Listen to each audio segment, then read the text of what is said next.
Hey everybody, Chris here. It's getting cold outside in the crypto, Dogecoin, Bitcoin markets. We're going to talk about that in this video. Please be sure to subscribe to my channel. Hit that little notification bell too. You can be notified when my new videos come out, as well as when I do live streams. And my live streams are now scheduled for Monday, Wednesday, and Friday. Got a lot going on, but we'll continue to keep you updated with daily videos when I'm not live. But the lives are always fun. I mean, we got to try and have a little fun to get through these dark and cold times in crypto right now.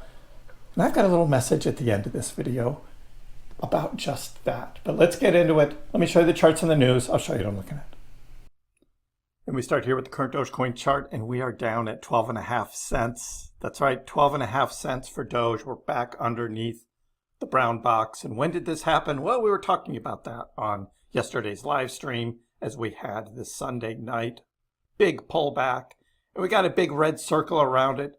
I mean, we have a bigger red circle around October 10th, right? And that flash crash, this was like a mini flash crash. Again, there's all this rumblings going on about tariffs again. So the big bad tariffs are back. Crypto trading does not like that, and all of that uncertainty with Trump and the tariffs, EU versus the US over Greenland and other things, all this underlying stuff with NATO and other. The markets don't like that. The markets don't like that stuff.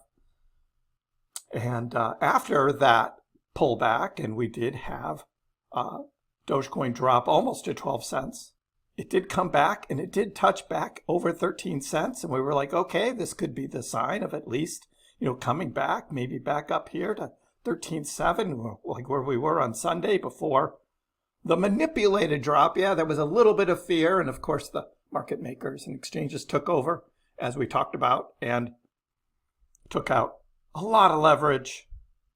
And so here we had 13-cent Doge, and what happened? Again, we started seeing the price coming back down, more leverage taken out. Here's Bitcoin struggling at 91K, and it's just under. Now it's at 90,888. And look, Bitcoin's price is lower than the drop on the mini flash crash on Sunday. Bitcoin, the weakness that we had here, brought Bitcoin down into the 90s. Now we still have an 88,200 open CME gap from the beginning of the year. A lot of people pointing to that. Those things have a habit of getting filled. And then we look at Bitcoin dominance, and it is rising. So despite Bitcoin falling down, the rest of the crypto market is weaker than Bitcoin. Will Bitcoin get back up to 60%? On its dominance? We'll be watching that as well. Overall, well, the stock market hasn't opened yet on Tuesday. We had no trading on Monday for the U.S. stock market because it was Martin Luther King Day holiday here in the United States. But there is a lot of uncertainty around stock futures sink amid tariff fears, bond rout. Yeah, we'll talk about bonds in just a minute. We don't really talk about bonds that much, but when you're in a red market, the bonds a lot. S&P futures are down 1.5%. Dow down 1.5%. NASDAQ down 1.5%. Russell down 1.5%. That is bad pre-market with the futures. The VIX, or volatility index, is up 4%. We have gold and silver hitting new all-time highs. None of that is good for crypto. None of that is good for crypto. Bitcoin holds 90K as ETH, XRP, Dogecoin slide 3% on rising treasury yields. Yeah, here we go. Treasury yields, bonds, all of that talk is not good for crypto. The U.S. Supreme Court is set to rule on President Trump's tariffs later today. 73% chance they are ruled illegal. So we have that fear of that again. This is the third time now. Is the Supreme Court really going to rule on this? Or are they going to kick the can down the road again? We'll be watching that. We'll be watching that later this morning, whether that's indeed the case. And here we got the Japanese bond yields. Look at them spiking up. Not good. Not good, especially for risk-on assets like crypto is. So this is winding up to be bear market, guys, like I've been talking about, and yet we still have the moon boys out there. We'll show some of those charts and graphs again, because that continues to happen where those that already saw the pattern of 2022 forming and still believe in the Bitcoin 4-year cycles are more spot on our predictions than the Moon Boys. Now, it's not what I want. You know that. That's not what I want. Gold is surging to a new all-time high while Bitcoin moves in the opposite direction. A classic risk-off to risk-on rotation setup. So all of those other accounts that were always saying, right, M2 money supply up, gold up, well, Bitcoin is bound to follow. But I always said, is it? Is it really bound to follow? Actually, it's just the opposite. Moments like this trigger panic selling in Bitcoin. Historically, that fear is where smart money positions. When gold tops out, Bitcoin has a habit of rallying next. Right, when gold tops out. That's the key line right there. Gold isn't topping out. It is continuing to run. So, and that could be for a while. We could see that continuing for a while. Gold and silver could continue up. I mean, they're rallying like meme coins. I mean, it's incredible what is happening, but the world upheaval all over the last year around this Trump presidency, and we thought Trump was the crypto president. No. Binance, Coinbase, and Bybit dumping millions of Bitcoin every minute. They are nonstop selling Bitcoin during low liquidity hours to liquidate long positions on their exchanges. This is pure manipulation. As I have been saying, you guys who've been following me know this. We've been talking about this continually since last year, all around the Trump tariffs in the spring, as we saw prices going down and we saw the exchanges and market makers were in control of the market, taking out long leverage positions, and the leverage traders continue to come back. It's amazing how resilient they are in continuing to post new trades. And they just come back and wipe them out again. We follow the liquidation heat maps, where the trades are during our live stream. So come in and join. Make sure you're subscribed. You got your notifications on, because this is how the crypto market continues to move. It's just continuing.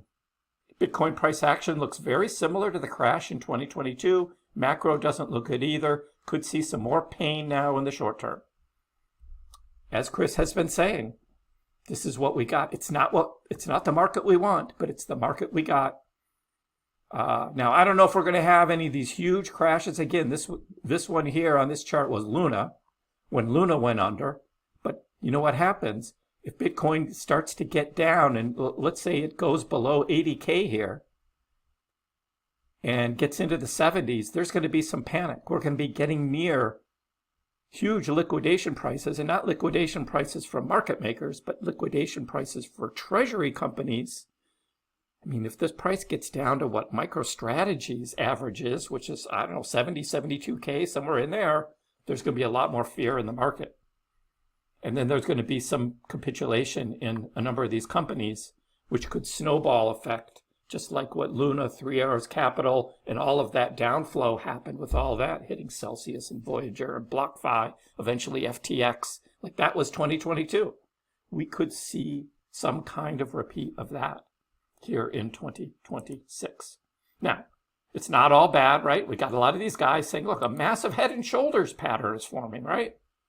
We got the left shoulder, we got the head, we got the right shoulder. This is, of course, the inverse, right? Got our neckline resistance, which means this is on ETH. We got to have ETH come all the way back up to what, $4,500 to close this out? Is that happening? We're at 3,000 now. I don't see that big move of alts happening to get ETH to go all the way back up to this level. I mean, it's good to look at it, right? Inverse head and shoulders, awesome. Let's go. But it's not happening, guys. Meanwhile, Doge weakens as support fails, outflows persist, right? There's a lot of negative news out there because that is what's happening, despite the Moon Boys, right?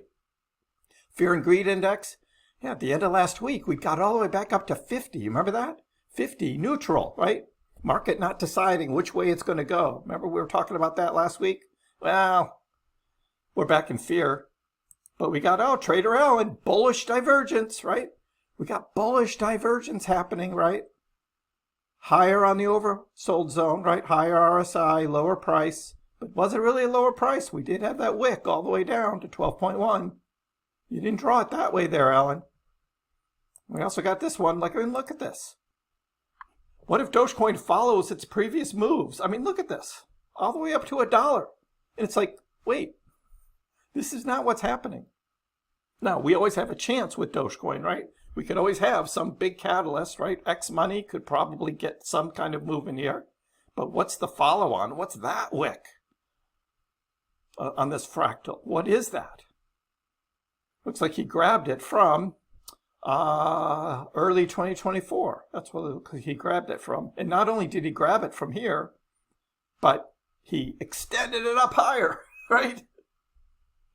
Hey, makes for a nice pretty chart, but that's not what's happening. Here's an interesting chart. Doge versus Nvidia. I've never seen this before. Nvidia. Interesting. When the AI bubble exhales, that liquidity doesn't vanish. It rotates into high beta speculation. The crowd is buying Nvidia at the top. Right now, you're buying Nvidia at the top. The algorithm is positioning for the Doge reversal. Laugh at the meme if you want, but never ignore the math. Math says rotation. The news says AI. Who do you trust? So this is pretty interesting. I had not seen this before. And again, we hit these cycle tops, right? Of Nvidia. Well, Doge versus Nvidia, right? And this was 2021 was the last one. Of course, Doge was really overpriced, in my opinion. Never should have gone that high. But versus Nvidia, interesting that since May of 2021, Nvidia has been outperforming Doge, except for the end of 2024, right there on the backs of Trump winning the presidency, Elon and Doge, the Department of Government Efficiency, all that. We had that big spike in the price of Dogecoin up to 48 cents. And since there, Doge versus Nvidia has been going down. At some point, is there going to be an AI bubble burst? And are we going to see this reversal of Doge versus Nvidia? Interesting chart. But meanwhile, we're just here. It's a Tuesday, so happy Tipping Tuesday. This is the day the Doge community uses to tip fellow creators. And so, happy Tipping Tuesday for Doge, Dogecoin. I mean, we continue to talk about Dogecoin as a currency, particularly for low dollar values, because its fees are so small versus just about any other crypto when it comes to using Dogecoin as a currency. So the Dogecoin community and family continue to tip each other like we do again here on the Chris Pax channel. We do that. And we have this news about SuchPay. We're going to see what that is. We've been following this on my profile. So let's take a look at like what I've been posting here on SuchPay. We've been having this countdown, right? And yesterday, the Such app, right, had a 1. It used to be SuchPay. Now it is Such app. They have rebranded. Welcome to Such app. It's not just a wallet. We're building new ways to bring real-world utility so Dogecoin is easier to use for everyone. Here was the countdown they had. 4, 3, 2, 1. A lot of people changing their look in 2026. Wonder who else is going to do that. And that was on January 9th. And here they are. They've got a new logo, it's Such. Such. So their app is not going to be SuchPay, it's just going to be Such. Interesting. Is this thing going to take off? Welcome to Such app. Pretty cool. So they have rebranded. This is them. Of course, House of Doge, you know, what they've been doing, what they've been working on. Is this one of those things that's going to end up being huge? Such.inc. Such.inc. Interesting. Coming soon, the Such app is a new and intuitive way for you to do more with your Dogecoin. So that's what we have. That's the countdown was to Such. How is this going to translate into Doge price appreciation?